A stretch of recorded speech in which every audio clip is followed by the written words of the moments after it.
nó nói nó ta chiều cho đưa tôi sẵn chơi khi nào tao nói hết à đưa ra một sao ra đưa đó là nó bay tôi sẵn nó bắt đầu hỏi phải sẵn chơi tập bắt đến lắm rồi tôi sẵn chơi tôi phải giống xíu xíu ăn cho con đấy tôi giống xíu chị giống đi chị giống xíu tôi sẵn chơi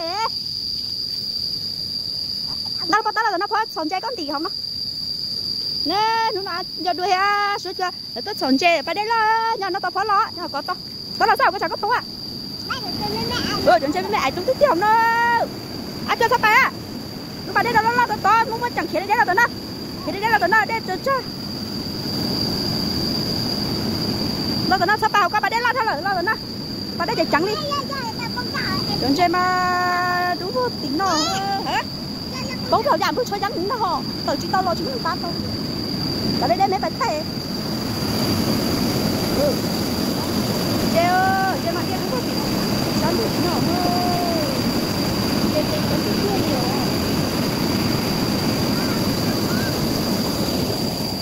Đấy chẳng nó ấy. Đấy chẳng của nó có sổ thôi. Có, nhớ tụi mình em.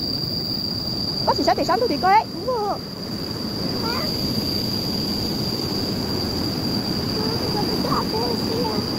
ไปtụi nó sắp bay khỏi sắp đi rồi con.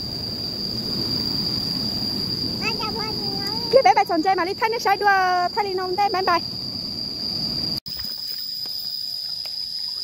Chơi lo. Ôi chơi lo thôi nó tới liền. Nó tới bên này có cùng mà khơi nên thì có tao. Em cho chị bọn chơi. Đi bắt ta.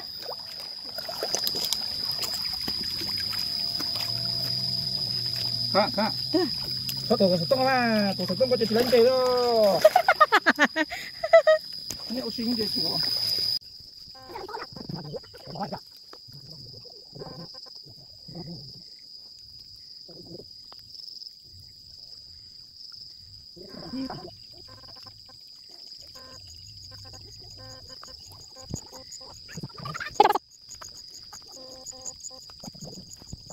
Aku, jauh dia aja. Saya pun jadi aja nak aku mua ra trường ca phải kia cho chị chơi xỏ lại aku xỏ ayo chưa tao bắt ngâm chưa tao bắt aku xỏ cho bắt đây đó đi ra xỏ nó đến đây anh nó mà phải kể mà phải kể chơi hết chị kia ê này cái bắt tao này aku đấy xỏ cho nó bắt tao đây cái bắt tao anh nói có chỉ khực à ngao sao tao nè tôi chỉ nhá tao lẩu thơ chơi kiểu luôn nè sao đây aku nó chỉ sẵn aku đi nói ngao cho cái nó tao nói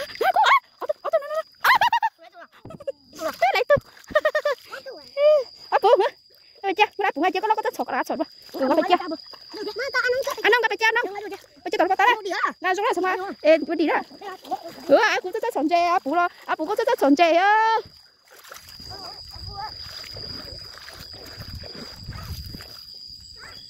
tua lo rất sẵn chơi sắp lên đi chứ nhớ rất sẵn nhân chơi đi thế nó nào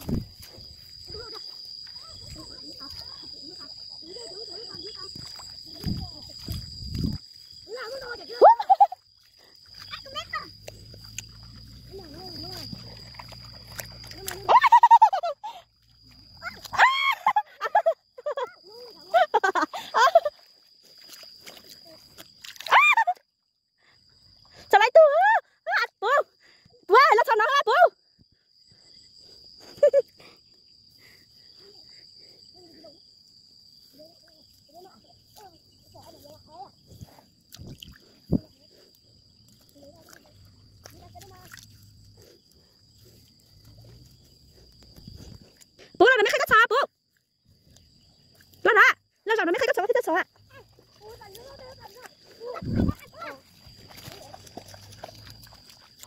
hả chẳng nói có xin đi trên này rau mà rau anh không biết sao phải kêu là rau qua rồi anh không ngáo tôi phải chơi miên không chơi là tôi kêu ôi chơi đi rau nó tôi đi cái xò à chứ nào bây giờ có mà tôi cũng sợ có mà bây giờ lo bắt tôi nè bây giờ có mà bắt tôi nè aku cipa kokอยู่ตรงนี้saya kok nunggu cipa aku tuh cukup tumi saya nggak potong tuh kan dia nggak ada ya nggak tahu mau potong tuh tuh juga Itu kan apa tahu tuh?